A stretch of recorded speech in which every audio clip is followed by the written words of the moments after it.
그럼 이 문제를 취재한 사회부 김재현 기자와 좀 더 자세한 이야기 나눠보겠습니다. 김 기자, 우리나라에서는 리콜을 검토하는 단계인데 하지만 일본에서는 이미 리콜을 하고 있다고요. 네, 일본 벤츠는 지난 3월 달에 48V 배터리가 장착된 차량 2만 8천여 대를 리콜 결정했습니다. 이 배터리를 관리하는 시스템을 제어하는 프로그램에 문제가 있어서 이를 그동안 시동이 걸리지 않았다고 판단한 건데요. 예. 관련 소프트웨어를 개선하는 방식으로 리콜이 진행 중입니다. 그럼 우리나라도 리콜을 해야 하는 거 아닌가요? 네, 그런데 결론부터 말씀드리면 국내에서 리콜을 할 가능성은 높지 않아 보입니다. 왜냐하면 일본에는 자동차 안전 기준에 이 시동이 잘 걸리지 않는 상황이 포함되어 있는데요. 같은 기준이 우리나라 안전 기준에는 없습니다. 같은 현상이라도 실제 리콜이 될지는 미지수인 겁니다.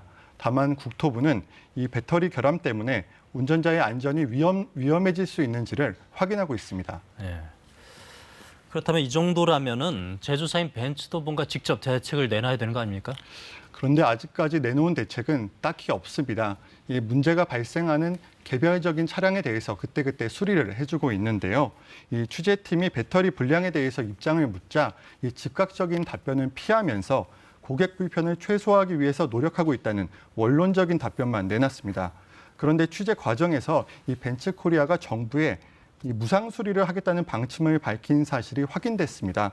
하지만 언제 수리를 시작할지 정하지 않았고 또 그 내용도 소프트웨어 개선에 그치는 것으로 알려졌습니다.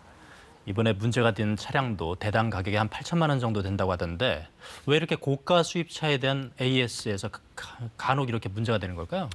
네, 우선 이 기술적인 문제가 생겼을 때 그 원인을 파악하기가 쉽지 않습니다. 해당 기술에 대해서 가장 잘 아는 전문 인력들이 그 해외 본사에 있기 때문인데요. 또 한 해 수입차가 27만 대 넘게 팔리는데 이 정비센터도 충분하지 않고 또 부품 수급 역시 원활하지가 않습니다. 우리나라 자동차 관리법을 보면 중대 하자가 2회 이상 그리고 일반 하자가 3회 이상 반복이 되면은 이 교환이나 환불을 요구할 수 있는 레몬법이 있긴 합니다. 하지만 소비자가 피해 사실을 입증해야 돼서 실효성은 의문입니다. 실제로 이 레몬법이 시행된 지 2년 동안 교환 결정이 이뤄진 사례는 단 한 건밖에 없습니다. 네, 김재현 기자 잘 들었습니다.